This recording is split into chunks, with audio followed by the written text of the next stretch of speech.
Hi, it's Grace, and in today's video I'm going to be trying to copy Erin Griffin's style. Erin Griffin, in case you didn't know, is the super talented digital artist whose digital paintings, done on a computer, look like actual painting. First I thought that it was just like witchcraft, but he actually posts time-lapse on his YouTube video that are much better than my time-lapses, so I thought, why not? I'll just try and follow along.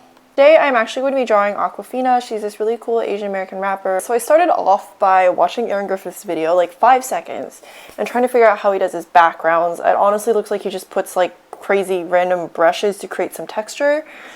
So that's what I did. Then he uses this brush. It's like a jitter brush. It randomizes colors somehow, and that's what he uses for like everything.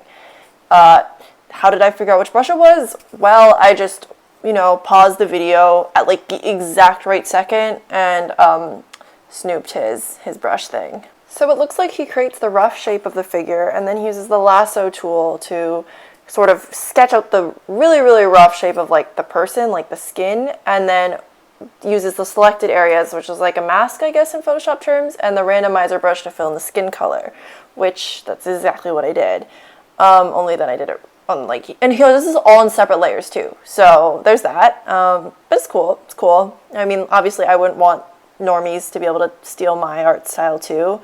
Oh well, sorry Erin Griffin, I think you're really cool, that's why I'm doing this. Then use like a really fuzzy airbrushy brush to like put in basic light values while the area is still selected, so it just stays within the areas that he lasso tooled. He also uses the lasso tool to make like the rough areas of the eyes and the mouth, which is what I did. And then he kind of uses like this really flat, blocky brush for the mouth. Then he kind of goes crazy, and like this is sort of where I started going crazy. I just picked like random textured brushes and started trying to put in the highlights like he did, only it really did not look as good. Then I found the brush that he uses for like everything, and it's this really rough, blocky shader brush with kind of like soft ends. Like the ends are sort of gradiented, but still, I don't know how to explain it. It's literally just like a block, and that's how he gets the painting effect. I learned is that he literally just does blocks of color and doesn't really blend anything, which is difficult because like one of the advantages of digital art is being able to blend everything very easily. Almost to the point where it's too much, and I guess that's how you know it's digital versus traditional. So I basically fixed my face shape because I went in there really rough with my lasso, and then I started using blocks of color to try and carve out a mouth and the eyes. I normally like draw an outline before I do anything, so this was really wild for me to just like put in blobs of color and then refine it so it actually looks like the person. Like I was very afraid that this was going to look nothing like Awkwafina. And it really doesn't look anything like Awkwafina right now. But yeah, and then he uses like crazy brushes, like crazy textured brushes. So I kind of just started going through. Oh yeah, by the way, I downloaded all his brushes. They're available on his DeviantArt, so I downloaded them all to try and copy him. Even though I made a whole video about like why you shouldn't copy people. LOL. I'm a hypocrite. Anyways, yeah, so I started using like this, it's kind of like 4 dots that make a line like a fork, like almost we drag a fork in the sand, and that's what it looks like. And I use that to add rough hair gestures, and then I use the jittery random color rising brush to make the headphones, and then the fork brush to make the highlights, like so. He also flips his images back and forth, which is not a bad thing to do, honestly. Like, it's very useful for digital art because then if you see something from a different perspective, it usually like helps you see where your anatomy's off or your proportions, but I didn't really want to fix anything, so I just kind of was going for it. Anyways, I'm using the block brush to put in colors. I put in eyebrows, but then they were way too dark. Then I made a new layer for the sunglasses. I originally did it on my painting layer, and then I realized I was being dumb and I could just do it on a new layer and erase things without having to worry. Sunglasses, no joke, took me like 20 minutes to figure out because they're a really weird shape and I was confused and it was just bad. Yeah. I'm not good at drawing sunglasses or glasses on anyone, so this was interesting. So yeah, I'm kind of just using the block brush smaller and like resizing and stuff, and one lens is dramatically larger than the other, but we're not going to talk about it, okay? Now he's putting in facial features, so I was like, oh, better specify, get a little more detailed here.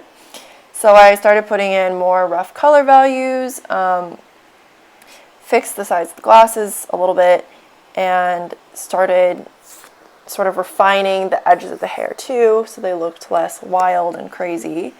So we're still doing like the blotchy shading thing, so I was like, I can do that, and tried to copy Awkwafina's nose with blotchy shading. You can see the size of the paint strokes when I zoom in, like it's literally just little rectangles next to each other. I'm not doing like any blending, which is killing me, but that's essential for the painterly look at my skill level. I'm sure Aaron Griffin actually does a lot of blending in his work. I'm just not quite at that level yet. And then I noticed started putting in highlights, like big blocky highlights, so I attempted to start putting in big blocky highlights. And then I got a little bold and I was like, I can do the eyes now. This is no big deal. So I tried to do the eyes, and I actually ended up, after I stopped filming this, going back and fixing the eyes because they were really messed up. But yeah, I mean, like, this passively looks like Awkwafina. I'm actually pretty happy. Like, the finished version, the eye fixed version. So I went in and I fixed the eyes and added some more, like, rough details. I also saved this. You should always save your work. I really wasn't saving it. I don't know why. I was also trying to find the liquefy thing he uses to move the eyes around, and I couldn't, so I just ended up lassoing it, moving it around, doing more painterly strokes, and yeah, that is what I have so far. I guess if I wanted it to look exactly like Aaron Griffin's art, I would continue, but this stuff took me like an hour and a half, and I have finals next week. So let's just call this part 1, and then I'll come back to it later, and like, we'll try to make this look really good. Anyways, I thought it was a cool experiment. I learned a lot, actually, about how to make digital art look like paintings. Okay, don't overblend and use blocky strokes.